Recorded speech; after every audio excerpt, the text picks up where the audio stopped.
ঘরকন্যা Anushree next ব্লগে আপনাদের সকলকে স্বাগত জানাই। আজকে আপনাদের সঙ্গে একটা সুন্দর মিষ্টি মুহূর্ত এবং সেই সমস্ত ঘটনাবলী শেয়ার করব, যেগুলো অনেকদিন আগেই আমার সাথে ঘটেছিল বা আমরা বেড়াতে গিয়েছিলাম। সেগুলোর ভিডিও আপলোড করিনি, তখন আমি তো চ্যানেলটা খুলিনি। আর আমার সেই সমস্ত ভিডিওগুলো আমার গ্যালারিতে ছিল, আমি সেটাই আপনাদের সাথে শেয়ার করে নিচ্ছি। এটা আমি যে স্কুলে কাজ করি বর্তমানে, সেটার একটা চত্বর। সেদিন স্কুলে গেছিলাম, শীতকালের দিন ছিল, রোদ পড়েছে, সবাই যথারীতি ধারে এসে কার্নিশে এসে রোদ পোয়াচ্ছে। আর সেই সময়ে আমরাও রোদ পোয়াচ্ছিলাম, সেখান থেকে ভিডিওটা বানালাম। আমাদের এখানে সামনে একটা রিসর্ট আছে, যেটা মোটামুটি 5 কিলোমিটারের মধ্যেই হবে। তো বাইকে করে স্কুল থেকে আমরা আমাদের কলিগরা মিলে কয়েকজন চলে গেছিলাম। সেই রিসর্টটা এত সুন্দর করে বানিয়েছে। শীতকালের সময় ফুলের পরিমাণটা খুব বেশি হয় এবং শীতকালের সময় পরিবেশটাও আরও সুন্দর লাগে, রোদকে তখন মিষ্টি লাগে। এখন যেমন রোদটাকে ভালো লাগছে না, আর চারিদিকে সবসময় বৃষ্টি ঝিমঝিম করে পড়ছে, কাদা, সেরকম পরিবেশ তো শীতকালে থাকে না। এই কারণের জন্য পরিবেশটা আরও সুন্দর লাগছিল। তো আমরা চলে গেছিলাম এবং সঙ্গে খাবার কিনে নিয়ে গিয়েছিলাম, সেগুলো যথারীতি ভাগ করে নিচ্ছিলাম। আর সেই ভাগ কিভাবে করছি সেটাও আপনারা দেখতে পাচ্ছেন। আর এখান থেকে এটা বসার জায়গা রিসর্টের, এবং এই বসার জায়গার পাশে দেখতে পাচ্ছেন খুব সুন্দর প্রাকৃতিক দৃশ্যযুক্ত পুকুর। আর আমরা যেহেতু চাউমিন কিনে নিয়ে গেছিলাম খাবো বলে, বিকেলের দিক ছিল তো, স্কুল ছুটির পর গেছিলাম যেহেতু, তাহলে বিকেলের দিকে এটা একটু বেশি ভালো লাগবে।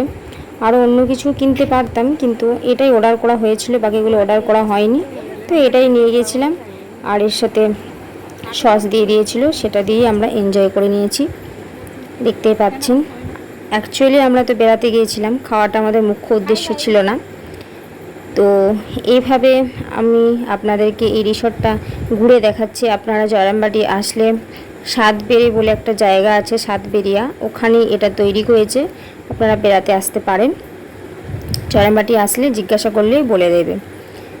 তো পিছনের ভিউটা এবং সামনে থেকেও দেখানোর চেষ্টা করলাম, খুবই সুন্দর লাগছিল। আর দরজা বা গেট যা কিছু সবই মাটির দিয়ে তৈরি মনে হবে, কিন্তু ওগুলো সবই মাটি নয়। দেখছেন কি সুন্দর গাছগুলোকে কাটিং করে কেটেছে, খুবই ভালো লাগছিল এগুলো দেখে। তো আমি সমস্ত কিছু রিসর্টের ব্যাপারে খুঁটিনাটি তোলার চেষ্টা করলাম মাত্র। আপনাদের ভালো লেগে থাকলে একবার বেড়াতে আসবেন। তো এইভাবে আমি একটা ভিডিও শ্যুট করছিলাম, যদিও ভিডিওটা ভালো হয়নি, কিন্তু চেষ্টা করছিলাম আর কি। যে শাড়ি পরে গেছিলাম, তো আমরা যেহেতু স্কুল গেছিলাম তাই শাড়ি পরে গেছিলাম। আর এটা হচ্ছে ওই যেখানে আমরা রিসর্টটা আছে ওখানেরই একটা মাঝে পুকুর কাটা হয়েছে, সেই পুকুরটা। এখানে নাকি সন্ধেবেলার দিকে বা আরও বর্ষাকালে যখন ওখানটা ভর্তি হয়ে যায়, তো ওই ময়ূরপঙ্খীর মতো যে নৌকাটা আছে ওটা চালানো হয়, এবং অনেকেই চালায় এসে নাকি। আর এটা একটা ফোয়ারা, এটাও সন্ধেবেলার দিকে বা কোনো অনুষ্ঠানের সময় এটাকেও চালিয়ে দেওয়া হয়, এবং দেখতেও খুব সুন্দর লাগে। এখন যেহেতু কিছু ছিল না, ওর জন্য চালায়নি বা ফালতু জলটা নষ্ট করেনি। কাগজ ফুল ফুটেছে দেখতে পাচ্ছেন গাছে গাছে, দেখতে অপরূপ সুন্দর লাগছিল, বলে বোঝানো যাবে না। আপনারা শীতকালের সময় এখানে আসবেন এবং খুব সুন্দরভাবে এনজয় করবেন। এটা এন্ট্রান্স গেট, এদিকে গেটটা বন্ধ আছে, আমরা ওদিক দিয়ে এসেছিলাম। আর রিসর্টের মেন আকর্ষণ যেটা, সেটা হচ্ছে কাঠের তৈরি মাটির বাড়ির মতো দেখতে এই বাড়িটা, কটেজের মতো দেখতে। আপনারা আসলে অবশ্যই দেখতে পাবেন। আর আমরা উপরটায় উঠেছিলাম, বেশ ভালোই লাগছিল এই জায়গাটা। অনেকে এখানে বসে একটুখানি এনজয় করে।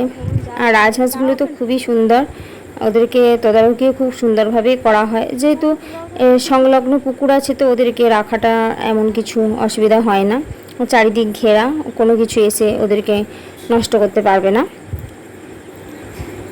দেখতে পাচ্ছেন দূর থেকে জায়গাটা কি অপরূপ লাগছে। এখানে বসে থাকলে তো সারাদিন মনে হবে এখানেই বসে থাকি চোখ বুজে বা সমস্ত চিন্তা ছেড়ে। আর কাঠের সিঁড়িগুলো উঠতে খুবই ভালো লাগছিল, আমি তো খুবই এনজয় করেছি সেই সময়টা। কিন্তু এই সময়গুলো আমাদের পেরিয়ে গেছে। এখন আমরা হয়তো কিছুদিন বাদে সবাই ছিটকে যাব, যে যার রোটেশানে, কেউ অন্য জায়গায় চাকরি পেয়ে যাবে, কারোর বিয়ে থা হয়ে যাবে, এই একসঙ্গের যে আনন্দগুলো এগুলো আর হয়তো পাওয়া হবে না। আমরা কলিগ কয়েকজন ছিলাম যারা অনেক জায়গায় আমরা খেতে টেতে যেতাম, বেশ একটা ভালো পরিবেশ ছিল সেই সময়কার। যাই হোক, সেটাই ছোটো ছোটো ভিডিও যেগুলো বানিয়ে রেখেছিলাম সেগুলো আপনাদের সাথে শেয়ার করে নিলাম। যদি ভিডিওটি ভালো লেগে থাকে, আপনারা যারা কলিগরা মিলে বেড়াতে যান তাদের যদি নস্টালজিক লাগে তো ভিডিওটা লাইক এবং সাবস্ক্রাইব করবেন। আর এরকম সুন্দর ভিউ সত্যি আমি দেখে অবাক হয়ে যাচ্ছিলাম। আর মাটির বাড়িগুলো এগুলো নাকি এখানে ভাড়া নেওয়া হয় বা ভাড়া দেয় এরা, সে কারণের জন্য এগুলোকে সুন্দরভাবে সাজিয়ে গুছিয়ে রেখেছে। আর বলতে পারেন যে রিসর্টটা একটা পাড়ার মধ্যেই তৈরি করা হয়েছে, এ কারণের জন্য আপনি স্থানীয় একটা ব্যাপার বা ফ্লেভার পেতে পারেন, স্থানীয় ফ্লেভার। যারা গ্রামকে খুবই ভালোবাসেন, গ্রাম দেখতে চান, তারা এখানে এসে এনজয় করে যেতে পারেন এবং আপনাদের মোটিভেশনও হবে এবং মানসিক শান্তির জন্য যথেষ্ট সুন্দর একটা জায়গা। বাস, ঘোরা হয়ে গেল, ট্যুর আপনাদেরকে করিয়ে দিলাম, এরপর বাড়ি ফেরার পালা। বাড়ি ফিরছি বাইকে করে, আমি চালাচ্ছি আর ওরাও বাইকে করে আসছিল। আমার একটা ভিডিও বানিয়ে দিয়েছিল, সেটাই আপনাদের সাথে শেয়ার করে নিলাম। যদি ভিডিওটি ভালো লেগে থাকে তো লাইক এবং সাবস্ক্রাইব করে চ্যানেলটিকে গ্রো করতে সাহায্য করবেন। আর হয়তো এইভাবে ওদের সাথে ঘুরতে যাওয়া হবে না, আবার যদি কোথাও কোনো দিন যেতে পারি তো অবশ্যই আপনাদের সাথে ভিডিও শেয়ার করব, এখানের কাছাকাছি কোনো জায়গা যদি কোনো দিন যেতে পারি। তো ভালো থাকুন, সুস্থ থাকুন সকলে।